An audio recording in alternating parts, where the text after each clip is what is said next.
వృషభ రాశి ఆదాయం 11, వ్యయం 5, రాజ్యపూజ్యం 1, అవమానం 3. ఉత్తమ కాలం నడుస్తుంది. 100% అదృష్ట యోగం.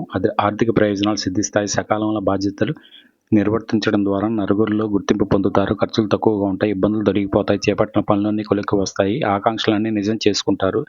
ఆశయాలు కార్యరూపం ధరిస్తాయి. దశమ స్థానంలో రాహు వల్ల ఉద్యోగంలో పదోన్నతులు వస్తాయి.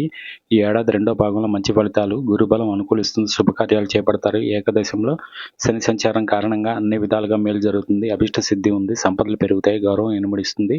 వృత్తి నైపుణ్యాన్ని పెంచుకుంటారు. స్తోమతకు మించిన ఖర్చులు చేయకండి. అపాత్ర దానం వల్ల కష్టార్జితం వృధా అవుతుంది. విద్యార్థులు ఉత్తమ ఫలితాలు సాధిస్తారు. ఏకాగ్రతతో అగ్రస్థానానికి చేరుకుంటారు. వృత్తి ఉద్యోగాల్లో ప్రతిభావంతులను కొత్త అవకాశాలు వరిస్తాయి. వ్యాపారులు తమ కార్యకలాపాల విస్తరణకు అనుకూలమైన సమయం. దీర్ఘకాలిక పెట్టుబడులు లాభాలను కురిపిస్తాయి. స్థిరాస్తులు వృద్ధి చెందుతాయి. శని సానుకూల ప్రభావంతో ఘన విజయం వరిస్తుంది. ఎంతోకాలం నుంచి వేధిస్తున్న సమస్యలు ఈ ఏడాది పరిష్కారం అవుతాయి. ఆధ్యాత్మిక చింతన పెంచుకోవాలి. కుటుంబంతో సమయం కేటాయించాలి. ఆరోగ్యం పట్ల జాగ్రత్తగా ఉండాలి. ఇష్టదైవాన్ని ప్రార్థించాలి.